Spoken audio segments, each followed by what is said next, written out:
حضور نبی کریم صلی اللہ علیہ وسلم کی اس حدیث پاک حضرت سیدنا سعد بن حنظلیہ رضی اللہ تعالیٰ بیان فرماتے ہیں، آقا علیہ السلام نے ارشاد فرمایا اب قریب تم لوگ اپنے بھائیوں سے ملنے والے ہو، یعنی یہ بھی ایک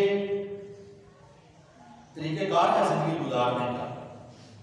یہ بھی ایک ادب ہے زندگی کا، کیونکہ ہم ان آداب پر گفتگو کر رہے ہیں جو بہت کم بیان کیے جاتے ہیں، بہت کم سننے میں آتے ہیں۔ ان آداب میں سے یہ بھی ادب ہے کہ حضور نبی کریم صلی اللہ علیہ وسلم ایک دفعہ ایک قافلے پر روانہ ہوئے، یعنی سلام ہمارا زینت کرنے سے اپنے آپ کو سنوارنے سے بھی منع نہیں کرتا، آپ خود کو سنوار سکتے ہیں، خوبصورت بنا کے رکھ سکتے ہیں، کپڑے اچھے پہن سکتے ہیں، اسلام اس کی اجازت دیتا ہے، سواری اچھی رکھ سکتے ہیں، اسلام اس کی اجازت دیتا ہے، منع تو نہیں ہے،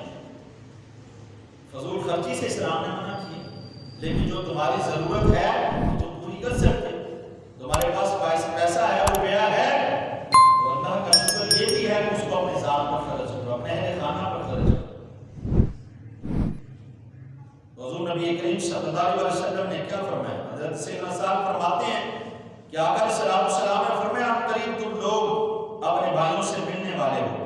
لہٰذا اپنی سواریوں کے پالان درست کر لو، اپنی سواریاں چنگی طرح ٹائٹ فیٹ کر لو، کسی دے سواری دا بیلٹ ڈھلانا ہوئے، پلان ڈھلانا ہوئے، چنگی طرح نہ دیا کاٹیاں کٹیاں کس لو کہ کتے جنہ دے کول جا رہے ہو دیکھ کے یہ نہ کہیں کہ انہوں نے پلان بننے نہیں آتے، بڑے مسلمان بنی پھرتے ہیں، یہ بڑے حضور دے غلام بنے ہیں۔ تو حضور نبی کریم صلی اللہ علیہ وسلم نے جو ہماری اصلاح فرمائی وہ کتنی اعلیٰ اصلاح ہے کہ آقا علیہ السلام نے صحابہ کی تربیت کرتے ہوئے فرمایا اب تم نے کیا کرنا ہے کہ اب تم اپنی سواریوں پر بیٹھنے لگے ہو تو اپنی سواریوں کو بیلٹ اچھی طرح ٹائٹ کر لو، ان کی کاٹیاں جو ہے وہ درست کر لو، ان کے پلان درست کر لو، اور فرمایا اس کے ساتھ ساتھ اپنے لباس جو ہیں وہ بھی اچھے پہنو، جس قبیلے کی طرف تم جا رہے ہو پتا چلے کہ نبی کریم صلی اللہ علیہ وسلم بھی شان والے ہیں اور اس کے صحابہ بھی شان والے ہیں، تمہیں دیکھ کر کوئی غریب نہ سمجھے، تمہارے کپڑے لباس سے، تمہاری سواری سے کوئی دیکھنے والا یہ نہ کہے کہ یہ کس طرح ایسے ہی چلا آ رہا ہوں کہ وہ تمہاری قدر ہی نہ کر سکے۔ جب تم کسی کے پاس جا رہے ہو تو پھر احسن انداز کے ساتھ جاؤ کہ جانے والے کے دل کے اندر اللہ تمہاری عزت پیدا فرما دے۔ اسلام ہمیں اجازت دے رہا ہے اس چیز سے، اس سے منع تو نہیں فرما رہا۔ اور آگے حضور نبی کریم صلی اللہ علیہ وسلم نے فرمایا تاکہ لوگوں کی مجلس میں تم لوگوں کو ممتاز نظر آؤ، یعنی یہ دکھلاوا ویسا دکھلاوا نہیں ہے جو انسان اتراتا پھرے کہ لو میں اچھا کپڑا پایا میرے ورگا امیر کو نہیں، تمہاری نیت بدلی تو ساتھ ہی وہاں پر عمل کی جزا بھی بدل گئی۔ اگر نیت کا قبلہ درست ہے کہ میں اچھا پہنوں اس لیے کہ لوگوں کے دل کے اندر میری عزت برقرار، جیسے کہ کچھ لوگ سفید پوش ہوتے ہیں، اپنی غربت کا رونا نہیں ہوتے،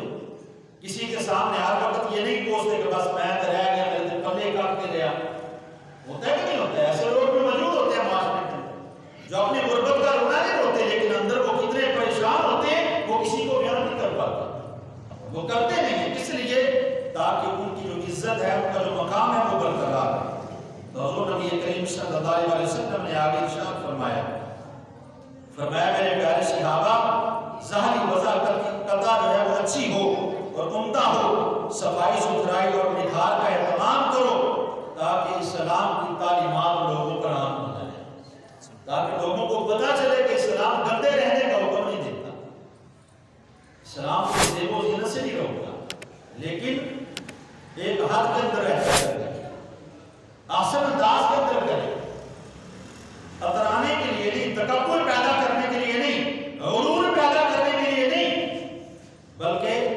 اپنی عزت کو برقرار رکھنے کے لیے۔ آخری حدیث پاک سماعت فرمائے حضرت سیدنا قتادہ رضی اللہ عنہ روایت فرماتے ہیں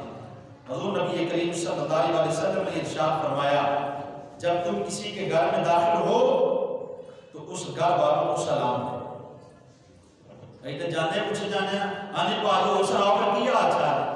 فرمایا نہیں، جب تم جاتے ہو تو السلام علیکم، کیا کہنا ہے؟ السلام علیکم،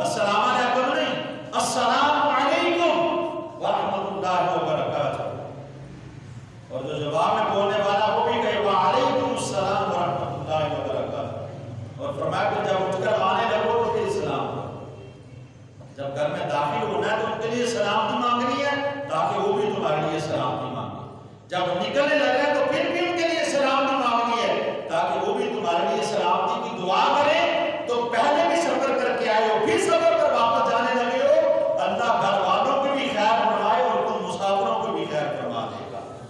دونوں کو اللہ سلامتی عطا فرمائے۔ تو حضرات محترم اسی طرح ان آداب میں سے یہ بھی ایک ادب ہے کہ جس طرح بغیر اجازت کے کسی کے گھر کے اندر جانے کی اجازت نہیں ہے، اسی طرح بغیر دسترخوان پر بغیر کسی کی دعوت کے کھانا کھانا بھی جائز نہیں ہے۔ عمومی طور پر ایسا ہوتا ہے کسی کے گھر میں محفل ہوتی ہے، وہ گھر والے کوئی ایک دو علماء یا مہمان ہوتے ہیں ان کو بلاتے ہیں، ان کو مخصوص کیا ہوتا ہے کہ آپ نے کھانا گھر کھانا ہے تو ہم بھی ساتھ چل پڑتے ہیں، چلو کالج سے ملاتے ہیں۔ یہ تربیت غلط ہے، یہ رستہ غلط ہے، یہ طریقہ غلط ہے۔ یہ جس کو اجازت نہیں ہے وہ ساتھ چلا جائے، جس کو اجازت نہیں ہے وہ نہ جائے، یہ شریعت مطہرہ کے خلاف ہے۔ حضرات محترم اس پر بھی ہمیں غور کریں۔ اس کے علاوہ بھی یعنی معافی کے علاوہ بھی ہمیں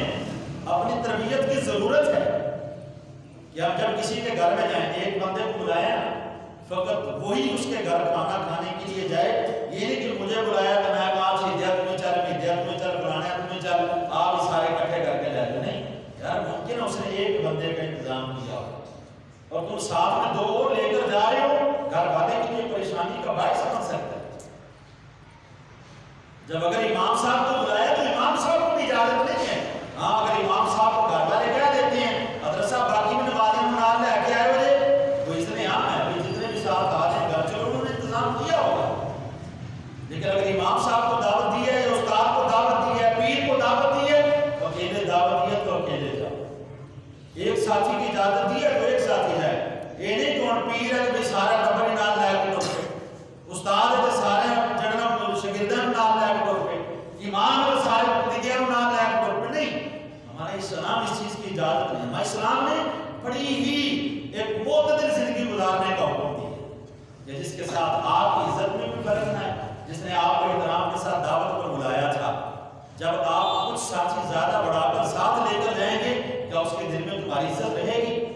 وہ دوبارہ تمہیں دعوت پر بلائے واقعی کا پاج کسی اور کا حال لگنا میرے کو توقع نہ کرتا،